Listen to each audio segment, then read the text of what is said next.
Welcome back to the Hardwood Hustle. TJ and Sam with you today, and excited for this one, TJ. You just recently won your 500th game, 500 wins, huge accomplishment.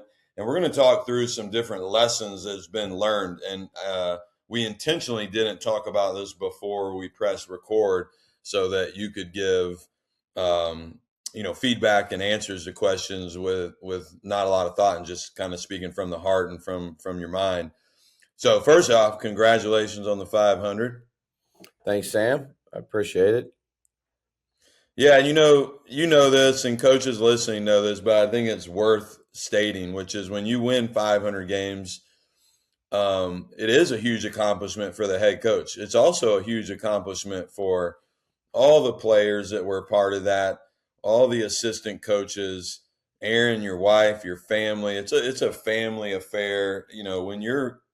And we probably look at ourselves in coaching professions like you're mentally and spiritually and emotionally invested, probably a little different than most professions. So it does take a lot when you give a lot, and it takes a lot from the people around you, right? And so I think that's just worth noting right off the bat. And any thoughts on that? Yeah. I mean, I think I do a pretty good job of keeping this all in perspective, Sam. Like I got into coaching, I didn't set out to win a certain number of games. There wasn't a goal. And, I also like to think that if God called me to something else, I'd be fine just walking away. Like I love coaching basketball, and I've always felt like that was my platform, and that's what I love and know how to do, and oftentimes can tie that into life lessons and help people through the game of basketball. And so I don't, I feel like it's been a great fit for me, but I also would like to think that I would be able to say, you know what, that's good. I walk away. Like what's, that plaque, does it say 500, to say 600, say 700? I mean, I'm not crazy old in coaching terms, so like to be at 500 because I started as a head coach when I was 23. But I'm not going to spend my life chasing a certain number of wins. And I wasn't chasing 500 or 400 or 300. I always wanted to just be where I needed to be to make a little bit of an impact in the world. And a lot goes into that, but you're right. A lot of times the head coach, we know this, they get more credit than they deserve. And they oftentimes get more blame than they deserve, like it goes both ways. And I think I've always kept that, front and center. Like I have been fortunate to have like amazing people to work with. And, Graham has been with me for the longest time. And, I think that, and I do think that does play in, like when coaches are thinking about stuff, I think continuity of a staff is really important. Like, I think it's not easy to keep, but like having regular people uh, and regular voices and being able to build a plan and pull in a direction together, I think that's super important. And then obviously you got to have a lot of good players. No doubt. And that's some of what we're going to talk about today. And so, again, you don't know what I'm going to ask you, but I'm interested to hear some of these answers to the questions.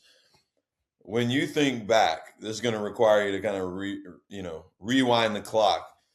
If you broke down the 500 wins, like first 100 wins, the next 100 wins, the fourth 100 wins, and then the last 100, you know, there's probably some similarities in your coaching and your leadership, but then there's probably different stages to it.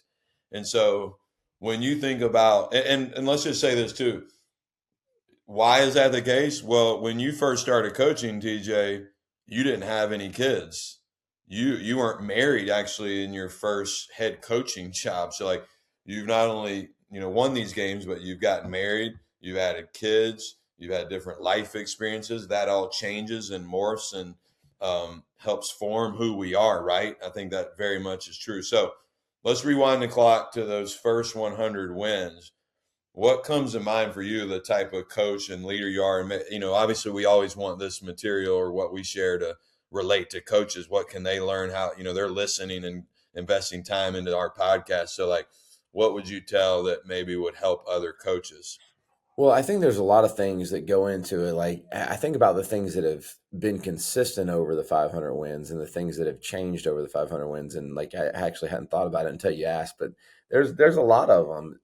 One of the things that in that first 100 wins, and I think this is important for young coaches to know, is sometimes there just are no shortcuts. The 10,000 hour rule of like just being in coaching and like learning and growing. Like it's almost embarrassing what I didn't know in that first 100 wins. I mean, it's and most honestly, most embarrassing is just like the transformational piece. I cared about people and I wanted to make a difference, but I don't think I had the tools to impact people the way that I wanted to impact people, and so it wasn't a lack of desire. It was just a lack of skills to be able to help people through different situations. And I'm sure that I did. And, we did when we were together, just by being there, like just by being available, just by caring, like that's half the battle. But then to be able to help them, I think that's a whole nother, skill set. So that's one thing I look back at in the first 100 wins, like just feeling like a baby deer, like I thought I knew what I was doing. If you'd asked me then in the first 100 wins, I probably would have been a lot more confident and arrogant about what I knew, and because I thought that I knew some stuff back then. Um, but then looking back on it, like I said, it's almost like, oh my gosh, like it's almost cringeworthy to me sometimes when I think about how far I was from what I thought I knew, and maybe what I know now. And maybe when I get to 700 or 800 or whatever, I'll look back on 500 and think, and hopefully that's the case. Like you just continue to evolve over time. But I do think we said it before, mentorship like is really important. I think I was maybe farther along in my first 100 than a lot of people because I did have great mentorship, and then as that has evolved to 200, 300, I do feel like some of my time frames have been sped up because of really good mentors, really good feedback, really good people pouring into my life in all different aspects. But yeah, I mean, that first 100 and even to now, like what hasn't changed, my competitive drive, like my desire to be great, my desire to want to find a way, my desire to try and solve problems, my desire to want to make an impact and be more than just basketball and winning games. Like there's some things that haven't changed a bit. They've evolved, but they haven't changed. And then there's a lot that has changed. Yeah, that's good. And I think too, tell me if this is fair, but like your first 100 wins, there was probably a lot of experimenting happening. I mean, I say that some because you and I coached together, and I think we probably talked about it here, but we probably studied 7 different offenses and probably implemented 5 or 6 of them. Maybe we implemented 10 of them. But that experimentation, while it probably wasn't great for the players that we were coaching at that time, knowing what we now know about coaching, it probably helped you be a better coach today. I'm just using offense, but that's defense. That's building a culture. That's, building a program. Like there is an experimentation because you're trying on ideas that you haven't yourself tested and brought to proof. And so that happens for any coach. So I think that's a probably important thing to highlight here is there's an experimentation happening. Well, I think that a lot of times this is oversimplification, but there's usually two types of coaches, like a coach that gets into it and they just do what they've always done and what they know, so they ran a particular offense and defense and, maybe they had success with their high school coach or whatever. And so that's just what they do for the rest of their career. And they just stick to that plan and not knowing whether there's better out there or whether that is the best formula for them to move forward. And then there's the others that I think are more kind of adaptable, moldable, teachable, like, they're open to anything. And that's who I am. There's good and bad to that though, like when you don't know and you're having to test things out, like you can be kind of finicky and you can change at the drop of a hat.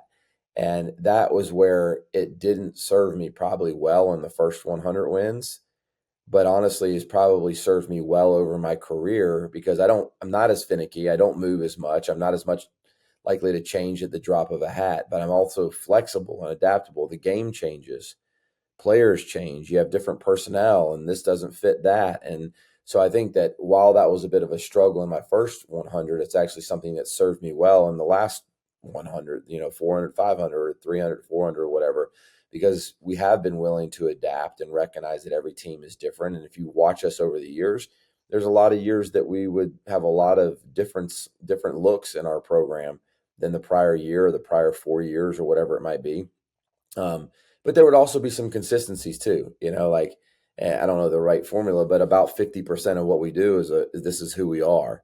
But then there's another 50% that adapts and molds every year. And that's the benefit of being an open book and learning when you're young. But if you stay in that mode for too long, right, and you don't really hammer down to some things you truly believe and you want to do, then that's a problem. And then going in the other way, just kind of hard headed and like, this is how we're going to do it no matter what, that can be a problem too. So like being able to navigate that road is a really interesting thing over your career. Yeah, I've got another question, but I think what just came to mind hearing you say that is like coaches are pretty stubborn, or let me rephrase that and push back on this. I don't know if I've said it like this. Good coach, I think really good coaches are probably pretty stubborn on the right things. Like they probably hold their ground on the right things to a fault. And so, but it's weird because you have to like balance. I think, again, these aren't your words, but you have to balance that stubbornness with an openness to holding some things loosely that I might need to change, right? I don't know if that's what you were saying, but that's kind of what I'm saying. Yeah, no, I totally agree with that. I mean, there are some things that are non-negotiable, and sometimes you have to evaluate this. You know, I was thinking about this the other day. This is kind of a pet peeve of mine when I go and watch coaches.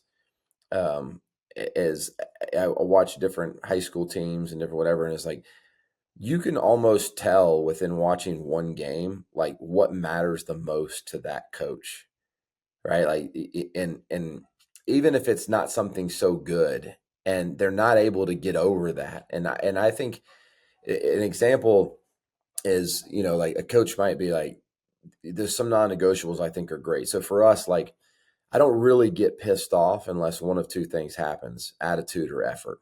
You know, like those have been kind of non-negotiable staples. Even when I was young, like you're going to give everything you've got for the team, and you're going to do it with a good attitude. And if we get outside those boundaries, like I'm pretty mad, right? Everything else is like teaching and helping them to learn and to grow.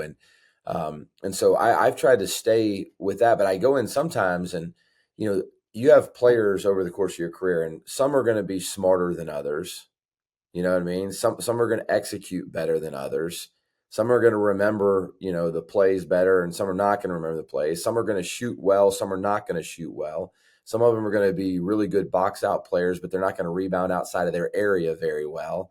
Some people, like everybody's going to have different things, but a lot of times coaches will live or die on their pet peeves. And you know, when you take a group of young people, there's going to be a multitude of problems, and the real, you know, puzzle in front of us is how do we take all of their strengths and put those together and mitigate their weaknesses and get them to play cohesive.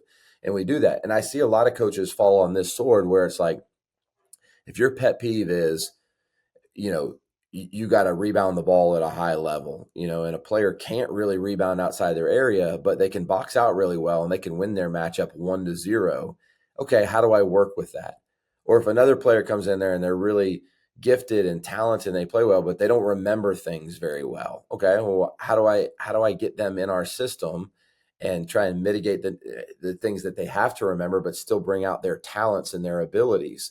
And how do I do? And that whole thing is super interesting to me, the whole strategy and putting the puzzle together. And yet it's become more interesting to me as I watch my own kids develop and go through youth sports and through high school sports and watching. It's like, man, I seen coaches relate to my kid in a certain way, and I can tell what they're thinking, but I'm thinking, you don't actually know my child. And that's not actually very good for them. Or I know my child can do this, but this, and it's hard for coaches. It's not fair, you know, because you don't know every child to that level, but you should try and get to know them. Like, what does make them tick? What gets the best out of them? And I've always tried to do that as a coach. Like, all right, what do they get excited about on the floor? Do they love going after rebounds? Well, you know what? Maybe I'll send my 3 back in transition year this year rather than my 2, because my 2 just has a knack for the ball and they love going to get it. But some people will be like, nope, the 2 gets back every time. My entire career, the 2 gets back. And you might be missing out on 3 or 4 offensive rebounds because that person's just getting back just because that's what the 2 position does. And I think that ability to adapt and mold and change and figure out your personnel and your team, and even how you talk to them and what makes them go, what fires them up. I think that's the art of coaching. And I think that is where the separation comes versus just the science of coaching. That's good. So, we had Mike Neighbors on a couple weeks ago, and he talked about the power of lists, like writing down all these lists, right? And I think there's something in there, and that's kind of leading to this question. Like when we're forced to like think about a list or moments in time, it makes us kind of understand things better. I think we understand how we think or why we think. So when you think about these last, 20 plus years and 500 wins, TJ, like we might not get to all five of these. Like what my question is, what are like the five big lessons that just pop for you? You think back, oh, hey, year number 3, I learned this, or I learned this yesterday. Like these moments or these lessons shaped and transformed maybe or reaffirmed how I do coach and how I lead young people. So that's a big question, and you're probably got a lot of thoughts going on in your mind right now. But again, we may not get to five of them, but like, let's just start with one. Like, what's one lesson during this journey? It's like, yeah, that was a big teacher for me. Wow. Yeah. So that is a big question. That's a lot to learn. There's a lot of things there, and I mean, I'll start with one, and we can work through it. I mean, the first thing that came to my mind, and the funny thing about it is like a couple of them came to mind, but they're very true in basketball and life. And I think basketball season is often the microcosm, just a little view of a life. And I think that perspective is one that I think has been really important and really valuable to me. And it's a lesson that I learned that, like, my dad was a longtime high school coach, and he always tried to give me this and help me get perspective. But a lot of times when we coach out of perspective, it's a problem. Like we're just so zoomed in. I see this all the time. We're so zoomed in that we ruin relationships, we ruin marriages, like we do even we ruin relationships with players. We do because we just can't get out of that little tight lens. And I think that I've always been encouraged, but then there's to zoom out by my dad. But there's other things in life and coaching that help you to zoom out. So like you said, I wasn't married when I first started coaching, and I was dialed in about nothing but basketball and my team. Then you get married and you get a little bit more perspective. Then you have kids, you have a little bit more perspective. But even if it's not like about family and growing, like things happen. I remember early in my career, had a young person try and take their life, and then you start to realize, like, wait a second, this is, hold on, okay, there's bigger thing. I've had players, that very shortly after they graduated, and even one while they were with us, like, pass away, and different accidents, different whatever, and then you realize, whoa, wait a second. I mean, I just saw Creighton coach talk about this. One of their players just lost their mom, and they all got to go to the funeral, and 16 hours later they're practicing, right? And there's this perspective thing. And so the earlier you can learn to zoom out and get perspective on the things that really matter. I don't think it means you have to be more laid back or more chill. I just think you have to target what matters the most and how you approach that. And how you approach that is key, because when you look at people as a property or as an item or a means to an end, that's a problem. But when those things of perspective make you realize, wait a second, there's something bigger than the game of basketball, I think it's going to make you a better leader and a better person, but I think it's also going to make you a better coach. No doubt. So that's a good opening thought. What's the next one that comes to mind? And maybe I don't know. Yeah, let me just ask it. Like, is there a big win or a big loss? And this is a strange question to ask because one game, like I think we would want to say, well, we're a process oriented coach. We don't change things on one game. But I hear I'll hear Power 4 football coaches who play in a big playoff game and lose it and to a team, and it shifts the way they're like they got to think about recruiting or think about offense or anything like that. So is there one game that you either won or lost that you think back on and that maybe shaped or formed some of the next months or years? I could go on.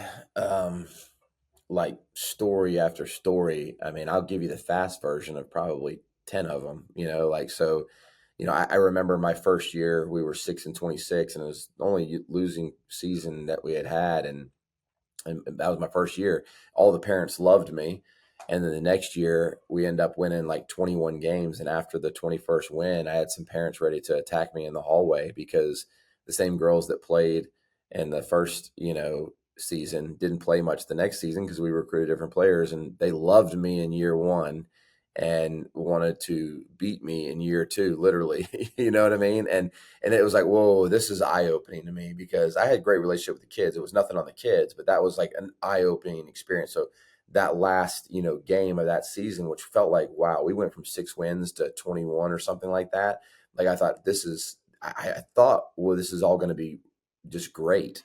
And it wasn't. And so then I was like, well, wait a second. It gave me a perspective of what coaching really is and what I'm really dealing with, because I was living in a fantasy land that everybody was going to be stoked that we had made this. I mean, I just got coach of the year. We just had the biggest, most wins in school history. And I thought, everybody's going to love this. And that's not reality. That was a big one for me. I think about when I first came to Emmanuel and Hey, sorry, TJ. So hold on one second. So that's a big one. Hold on. So I think this is a good one to just unpack just a little more. So as a coach, that can be challenging. Is like, how do you decide? My high school coach, like he just kind of locked in, and he was looked at, I would say, as non-social, not a good personality because he just didn't talk. He stayed in his lane. I don't think I understood that, and probably until the last 5 years. And I now have a new appreciation because you begin to not know who to trust around you. oh Yeah, yeah, even kids you coach, who you pour into, and these parents, like, it's a very conditional relationship for the parents or the families. And so I don't know. I think that's important for coaches to hear that. How do you balance? Like, my personality would be when I walk in a gym, I'll talk to you. I'm walking by you, I want to talk to you. I'm outgoing that way. But like, I've got to guard up more than I ever have in the last few years because of kind of what you just mentioned. And yeah, I'm working through that myself. yeah. I've definitely tightened up my circle over the years. You know what I mean? Like I think that's part of it. I do think you can go too far one way or the other. Where it can be like, screw it, I'm not talking to anybody. You know what I mean? I don't trust anybody. I don't. And I think that's dangerous place to go. And then I think it's also a dangerous place to put your feelings and emotions and what everybody else is thinking, and you're listening to what everybody has to say. And so, I mean, I think this is true of life. Like I started this out, I was like, you want information, you want to learn, but you got to guard your heart. You got to guard your mind. You have to be careful about what you let in and what you let affect you. And so I really think that it has a lot to do with like just self reflection, like growing yourself and learning and knowing what you stand on. The stronger you get in your beliefs and the things that are important to you, I think the less you can let some of the dumb stuff go off your shoulders. Like, well, that's on them. Like I can't do anything about that. I can't save the world. I can't change everybody's opinion. I'm going to live by my standards. Here's my core values, whatever you want to call them. And I believe in these, and I think they're legit. And I think it's the best way to be the best version of myself. And you got to have some thick skin, when it comes to that other stuff. Like that is part of this profession. And I think that part of it is getting harder and harder. And if you go too hard one way, like my way is the highway or screw everybody else, I think that's a problem. And if you let everybody else's feelings and emotions affect you on a regular basis, that's a problem. So being able to know what you are, what you stand for, more confidence in yourself, and being able to draw those boundaries and say, yeah, no, I'm not letting you in here, but I'll let you in here. I think that's important. So let's go back to what you're about to mention at Emmanuel, a big win or a big game that you learned something from. Yeah, well, I mean, honestly, Sam, this might hurt a little bit, but it was against you guys back in the day, and really, it was for me. Like, I didn't know if I fully believed in myself. I took a really tough job here, and I was telling myself all the right stuff. But if you were to ask me behind closed doors, I don't really knew if I believed we could do it. I don't know if I really thought we could. We could, and it was a hard year. But I knew what I wanted to fight for, which was our culture And my first year here, like I was fighting for it, and it felt like tooth and nail every single day. And I was like, we're not going to get there. And but I'm like, I'm not going to quit fighting. And we went on a road trip, and we needed to win 2 games to get into the conference tournament, and we had to play you guys, and you were like top 10 in the country. And we had to play another team the night before, and both places on the road. We hadn't had much success before, but we had a meeting that night in the hotel until lasted about 2 in the morning, and we were just fighting for the culture. Like it was anger. There was there was fighting words. There was tears. There was whatever. We were just fighting for our culture so hard. We had 2 unlikely wins because y'all were really good, and we had 2 unlikely wins that got us into the tournament and then propelled us onto the national tournament that year. And that little series there made me a believer. Like this culture thing is the difference maker. And it made me a believer also that we could actually get there. We could actually win and be successful. And it all did ride a lot on culture.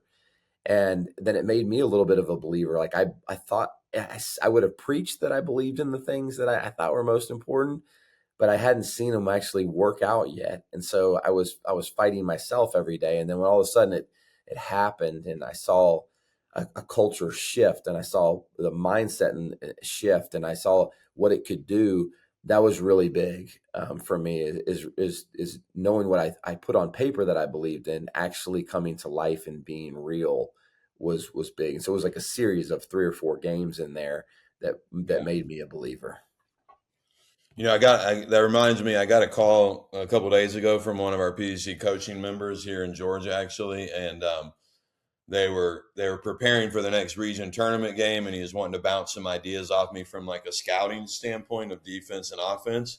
And then he started talking about his best player and how he was worried about kind of the mindset of his best player, a little bit of the heart set.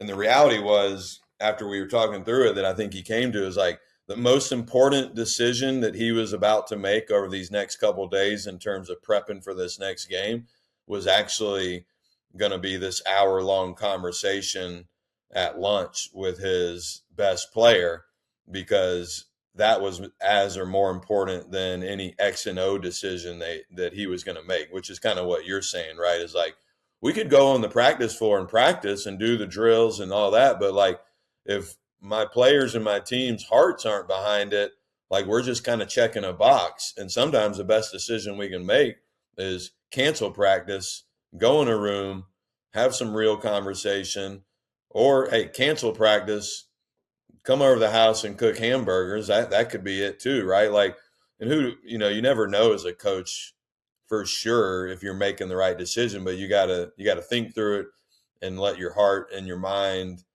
guide you. And whether you win the game or lose it, sometimes you make the right decision, you lose the game anyways, but I don't know. I think that's a good point you're making there. All right. Let's just, since you gave us 2 things, let's go one last one there. One kind of marker in the sand. You think back of these 500 wins, that was another big moment or big lesson for you. Yeah, well, I got a lot of them. I think one I shared before, but I think this was a really big lesson for us is like, we started to have, I mean, I'll give 2 more. One was, I mean, a game we were playing for our first conference championship, and we were down 16-17 at halftime, and I was on the refs, and it was emotional. We had fans there that all bust there, and I wanted to win so bad. I really actually wasn't coaching my team very well, and an official at halftime said, TJ, quit yelling at us, whatever. You're a heck of a basketball coach. It's too bad you're not coaching your team right now. And that was eye opening to me. Like, one, I thought it was really nice of him to say I was a good coach. Like, it gave me a little confidence. Like, I didn't know if I believed in myself, but, two was like lock into your team. Like, your team needs your help, and you need to coach better. And, I often write on my hand, CYT, and it's coach your team. Like, don't get caught up in everything else. But I just look down at my hand and remember, coach your team. Like, this is what you got to do. Like, give every ounce of energy you got to it. That was a big one for me. I think another big one for me was one year when we were having a lot of success, and I had a little bit of a chip on our shoulder, and I wanted us to be good. I think a lot of people when we transitioned to Division II thought, well, they're not going to be able to do it at this level. and because we'd had a lot of success at every other level, and we were had a chance to actually be one of the top teams in the conference, maybe even win it. We had a chance to be, top 25, and we went on like a 3-game losing streak. And I was pressing and I was having a hard time. And it was a phone call with my dad on the way back. And he said, "Hey," asking me these different questions. And he was, I was about to get off the phone with him. He said, "Hey, you go love your guys, like, don't stop doing what got you there. They probably feel what you're doing or whatever." And we were on the bus ride back, and I texted our staff. I was like, "Hey, need everybody tomorrow, 6:30 in the morning, at the gym. And here's what we're, at 6:30 at the gym." And they all texted back, "Yeah." And I think they were all like, "We're going to run them. We're going to get mad. We're going to do whatever." And, we told the players the same thing, be there at 6:30. And I think they all thought we were going to run and it was going to be mad. Well, that later on texted the coaches. I said, "Hey, this is what you need to bring." And, somebody needed to bring a frying pan. Somebody needed to bring eggs. Somebody needed to bring orange juice, whatever. We all got together. Anyway, we coached that morning. We got, instead of like going through a hard practice, we cooked them breakfast, and we shared with them, one, an apology that we hadn't been leading from the heart very well, and that we'd been pressing, and that we had been probably a little bit transactional in what we were doing, and we hadn't led and served very well. And then we cooked them breakfast, told them how much we loved them, what we appreciate about them, and we had just lost sight of the journey. And after that breakfast, we go on. I don't know what it was. We won like 11 or 12 in a row. We go to the national tournament, our first. Like, everything just boom took off from that place. And that phone call was a little bit of a change, because there's different trajectories and different times in your career. And sometimes you can win so much. I know that this sounds like a petty problem people don't want to hear about, but you can actually take some of the joy out of the game, because then it's just a relief to win, and it's not fun to win anymore. And I've been in that place, and I have to fight that, where, what is it really about? What are you really trying to do? What are your core values? What are the things that you're sticking to? And you can lose sight of that because you're losing too much, or because you're winning too much. And I think that people are like, "Well, because you're winning too much." Yeah, but that really can be a problem too. And that was a big moment and a good lesson. Like that 3-game losing streak, that was really hard. Like, how to fight out of tough times, how to when things are really seem to be snowballing, how to get out of it. And I think over the years since then, we've gotten better at getting out of bad situations. What do we have to go back to? What do we need to do? Whether it's on the court or whether it's off the court, what do we need to do to get centered and get right again? That was a big lesson for me. So you mentioned your dad obviously having a big influence, but then also when you think about over the last 20 years, 500 wins, what are some other significant conversations? Maybe pull back the curtain on that, whether it's with Aaron or Graham or maybe AD, maybe an opposing coach, could be in the season, out of season, maybe mono. There's different people that, and sometimes these are like very, some people call them very chance encounters. Like you might be walking in the grocery store and all of a sudden run into something, and this conversation leads, and it's like, wow, like it wasn't a chance encounter. But what comes to mind for you on the conversations over the years? Yeah, I'll just stop there. Man, I mean, there's so many of them. I mean, I can work backwards. I mean, we were struggling to start this year, a brand new team, a lot of new. We were 2-8 to go this year, and I remember getting on a call with Mono, and he said, "Man, I'm so happy to see you guys struggling." And I was like, I could have jumped through the screen and like punched him. You know what I mean? He's like, "This is going to be so good for you. Y'all haven't been like this in a long time, and it's a lot of new players, new team. You're losing." He's like, "This is probably going to take you to a new level, learning how to get through a situation like this." I'm excited you've got this adversity. He said, "I think this is awesome," and he's really cheesing and smiling and genuine about it, and Yeah, and this is typical Mono. Yeah, yeah, you got yeah. hit by a car and you're laying on the pavement, and he'd be like, "Wow, look how much you're bleeding. This is amazing." Yes, exactly. But it was a good thought for me. And I was like, as much as I hated it, I also believed it a little bit, And so, we've done a lot better, and we've kind of turned our season around. But you're right. Like, sometimes you need those hard moments. And so, like that, I mean, that was significant. I think back to, my first year coaching, when we're 5-26 going into the last game, and I had a phone call with my dad, and I'm already taking another job going into real estate. And he's like, "Hey, what's the attitude of your players?" I'm like, "It's great. They're all," he's like, look, I don't know if you should give up on this thing. He said, if you're 5-26 and your team has a great attitude in practice, he's like, you're doing more than 99% of coaches are capable of doing. Like most people are dead and done by now. That was a significant conversation for me. Don Meyer, stepping into my life at a national tournament game and giving me feedback on how I was doing as a coach, and then pouring into my life and giving me books to read and having me conversations with me and being able to mentor. Like there was a lot of significant conversations in there. I think with everybody, good, bad, and indifferent, like I've had really important conversations, but probably, you know, the daily conversations that no one hears that get are the most important. Sam, you and I have had a lot of these.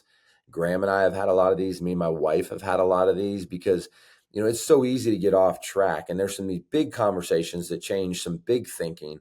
But oftentimes it's just the daily conversations. You and me and Micah, who coaches up in Ohio, and Graham, we're in a text message here. And sometimes it's just good to hear other perspectives, like just on a regular basis on what people are thinking. And sometimes I go home and I'm thinking one thing, either too good about myself or too bad about myself. And my wife can get me centered pretty fast. Like, hey, buddy, settle down. You're not that good, or, hey, look, you don't need to be, this is just a game. You get through this. This is what you do, like that encouragement. Like, so there's just a lot of conversations. Here is what I would say is I've had a lot of really transformational conversations for one reason. I'm willing to grow, and I'm willing to listen, and I'm willing to be coachable and teachable. And I say that with humility, but like there's a lot of people that cannot have their conversations and really listen to what the other person has to say because they can only focus on what they're saying. Well, this is me. This is what's going wrong. This is what, and you can't hear the other person's perspectives because you're so deep in your feelings. And I do think that I've had to fight for that because I can get deep in my feelings too. But I have fought hard to be a good listener to what people are saying. And sometimes people even think, oh, he's not listening because I'm distracted or unfocused, but they'd be shocked at how much I really am listening. And there's been a lot of people that have had those conversations. So I would just encourage coaches to man, there's a lot of people that are coaches and non-coaches, people outside of your life. There's a conversation you can have with your 7-year-old son or daughter that can flip your perspective on things if you're just willing to listen. Yeah, no doubt. Well, TJ, any final thoughts before we wrap up here on this conversation? Well, I've shared before, like the 4 different stages of coaching. I don't know if I remember or those, but like the ideal place to be is coaching from a place of significance, and I feel very fortunate to be in that place right now. Like I'm trying to make an impact. I'm trying to win games. I'm trying to do that, but I have been out of that before. I've been tired and run down, and I had to come find my juice because, things had gotten just overwhelming to me. I've been, at a place of like just not knowing and just trying to figure it out and run a play like it, and just trying to win games at any cost. Like I've been in all these places coaches have been, but the place that you're fighting to be is just a place of significance where you have a good balance of like a desire and a hunger to make your team great, the players great, your culture great, you have this desire, but you also have a healthy perspective on the way things are going and the things around you and what really matters. And, you really do care about impacting people, and that will also translate to wins too. But coaching from a place of significance, I think that's what you are constantly in pursuit of. And I think that's, one is how do you get to that place? 2, how do I stay in that place? Right. And if I get out of it, how do I get back to it? I think that's what you're searching for each day as a coach. Yeah, and TJ, again, congrats on the 500 wins. That's truly is amazing. Some people win 500 games. It's kind of like these stats in the NBA that they accumulate these stats just because of longevity. 500 wins is a longevity win, but you've done it averaging a lot of wins in a lot of years, and so it's a really amazing accomplishment. I'm excited to see you win 500 more. I don't think you're getting out of coaching, even despite what you said early on. You said something about you could get out of it, but I don't think that's happening. So yeah, man, congrats so much. Amazing moments over the years. It's been fun to watch from afar and up close. So yeah, Yeah, I'll and say I'll say that. one last thing, Sam, is like I'm really appreciative. Like I think God's given me platforms and opportunities, and I've tried to always be a good steward of those. But like, we've been able to do that with our PGC coaching family and like journey along and share my learnings and growth, but also hear theirs and the things they're going through. And our Hardwood Hustle family to be able to like people would chime in and actually listen to the things. And we've tried to be responsible with that. Like, what are the things that will help you as a coach? Like our heart behind it has always been like, how can we help other people? And it's a one-way speaking. Like we don't get always hear what they have to say. So I hope that we're helping with that platform, but I don't take those for granted. Like I've always wanted to do what my dad said. My dad said, be good to the game and the game will be good to you. And I think that's always been our pursuit at Hardwood Hustle, at PGC, is like, how can we help people get the goodness of the game of basketball? And so hopefully we've done that with our listeners, but we wouldn't possible if we didn't have listeners. And we've got an awesome group, and just want to say I'm appreciative of that as well. Yeah, it's a nice segue. I got three things. One, as always, coaches can visit pgchustle.com. Coaches, free resources there. And so a lot of coaches enjoy that. Two, we do appreciate, thanks for those that do write into us or leave us a review. We're really grateful for that. We actually will personally reply to that. So anytime you write in or you have a question, we'll either talk about it on here or we'll just get back to you individually. And the third is what you said, TJ, is we want more coaches involved in our PGC coaching community. And so we'd love to have you join. If you find this valuable or you want to just check it out in a trial mode, reach out to us and we'll get you connected with us there. So for TJ, I am Sam, and we are the Hardwood Hustle. Thanks for listening to this week's episode. Coaches, if you're looking for some in-season support or a more direct approach to your development in all facets of coaching, join our PGC coaching community. You can sign up for a free trial today by going to pgchustle.com/trial. That's pgchustle.com/trial. From the Hardwood Hustle team, thanks again. We can't wait to be with you again next week.